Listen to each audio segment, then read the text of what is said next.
ഓം നമോ ഭഗവതേ വാസുദേവായ. Hi friends, എല്ലാവർക്കും എൻ്റെ നമസ്കാരം.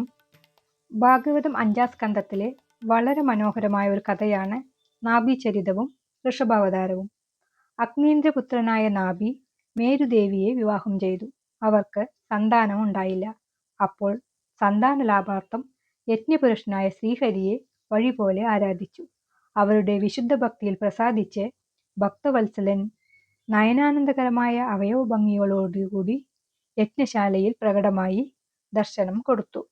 അരയിൽ മഞ്ഞപ്പട്ട്, തൃക്കൈയിൽ ശംഖുചക്ര ഗദാപത്മങ്ങൾ, മാറിൽ ശ്രീവത്സവും വനമാലയും കിരീട കുണ്ടല കടകാദ്യാഭരണങ്ങൾ എന്നിവയോടുകൂടി ദർശനം കൊടുത്ത ഭഗവാനെ നാഭിയും ഋദ്ധിക്കളും അർഘ്യാദികളെ സമർപ്പിച്ച് നമ്മുടെ ശിരസ്സരായി സ്തുതി ചെയ്തു.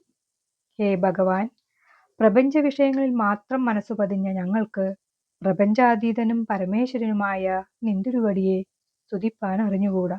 നമോ നമഃ എന്ന പാദങ്ങളിൽ നമസ്കരിക്കുവാൻ മാത്രമേ സത്തുക്കൾ ഞങ്ങളെ പഠിപ്പിച്ചിട്ടുള്ളൂ.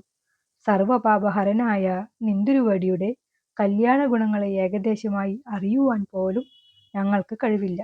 പക്ഷേ നിന്തിരുവടിയുടെ കൃപാസമുദ്രമാണ്. ഭൃത്യന്മാർ ഇടറിയ വാക്കുകളാൽ സ്തുതിക്കുന്നതിനെയും ജലം, പത്രം, തുളസി ഇത്യാദികളെ സമർപ്പിക്കുന്നതിനെയും വാത്സല്യത്തോടുകൂടി സ്വീകരിക്കുന്നത് അവിടുത്തെ സ്വഭാവമാണ്. സമസ്ത ഐശ്വര്യങ്ങളുടെയും ആവാസമായ അവിടത്തേക്ക് ഞങ്ങളുടെ പ്രേമഭക്തി ഒന്നേ വേണ്ടൂ. ഭക്തി കൂടാതെ ബഹുവിധ സംഭാരങ്ങളാൽ എത്ര തന്നെ പൂജിച്ചാലും അവിടുന്ന് പ്രസാദിക്കുകയുമില്ല. അപാരമായ ഭൃത്യവാത്സല്യം കൊണ്ട് മാത്രമാണല്ലോ നിന്തിരുവടി ഇപ്പോൾ ഞങ്ങൾക്ക് ദർശനം തന്നത്. ഇതിൽ ഒരു അനുഗ്രഹമുണ്ടോ? അസംഖ്യത്വം കൊണ്ടും ദൃഢവൈരാഗ്യം കൊണ്ടും കാമാതിമലങ്ങളെ ചുട്ടരിച്ച ആത്മാരാമന്മാർ ഉത്തമ ശ്ലോകനായ നിന്തിരുവടിയെ നിരന്തരം കീർത്തിച്ചുകൊണ്ട് പരമാനന്ദം അനുഭവിക്കുന്നു. അതിൽ നിന്നൊരിക്കലും വിരമിക്കാൻ ഇഷ്ടപ്പെടുന്നില്ല. അതിനാൽ ഞങ്ങൾ യാചിക്കുന്നു, ക്ഷുത്തുകൊണ്ടോ പതനം കൊണ്ടോ രോഗാദികൾ കൊണ്ടോ അത്യന്തം അവശരായി ഭവിച്ചാലും വാസനാബലത്താൽ നിന്തിരുവടിയെ ഒരിക്കലും മറക്കാതിരിക്കാനും തിരുനാമങ്ങളെ നിരന്തരം കീർത്തിക്കുവാനും അനുഗ്രഹിക്കണേ. അതുകൊണ്ട് മാത്രമല്ലേ സകല പാപങ്ങളും നശിക്കുകയുള്ളൂ. ഇനി അല്പമായ ഒരു പ്രാർത്ഥന കൂടി. ഈ രാജർഷി നിന്തിരുവടിയെപ്പോലെ ഒരു പുത്രനെ ആഗ്രഹിക്കുന്നു. മോക്ഷദാതാവായ ജഗസ്വാമിയോട് ഇത്ര നിസ്സാരമായ വരം ചോദിക്കുന്നത് ക്ഷുദ്ബാധിതനായ ദരിദ്രൻ തന്നിൽ പ്രീതനായ ധനികനോട് കുറെ ഉമിയെ യാചിക്കുന്നത് പോലെ പരിഹാസ്യം തന്നെ. എങ്കിലും മായാമോഹത്താൽ അപേക്ഷിച്ചു പോകുകയാണ്.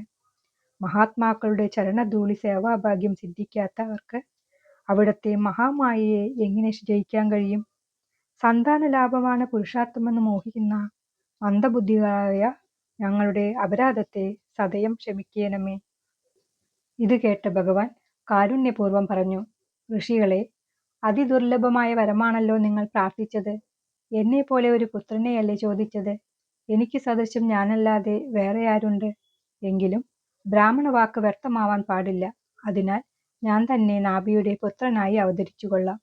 ഇപ്രകാരം വരമരുളിയ ശേഷം പ്രഭു പറഞ്ഞു, അനന്തരം നിത്യബ്രഹ്മചാരികളുടെ അവധൂതരുമായ പരമഹംസന്മാരുടെ ധർമ്മങ്ങളെ സ്വയം അനുഷ്ഠിച്ചു കാണിക്കുവാനായി ജഗദീശ്വരൻ നാഭിയുടെ പുത്രനായി അവതരിച്ചു. ആ പുത്രന്റെ പേരാണ് ഋഷഭദേവൻ. ഋഷഭദേവന്റെ ചരിതം അടുത്ത ഭാഗത്തിൽ പറയാം. ഇതുപോലെയുള്ള ഭാഗവത കഥകൾ അറിയാൻ ചാനൽ സബ്സ്ക്രൈബ് ചെയ്യുക. ഇഷ്ടപ്പെട്ടാൽ ലൈക്ക് ചെയ്യാനും ഷെയർ ചെയ്യാനും മറക്കരുതേ. നന്ദി, നമസ്കാരം.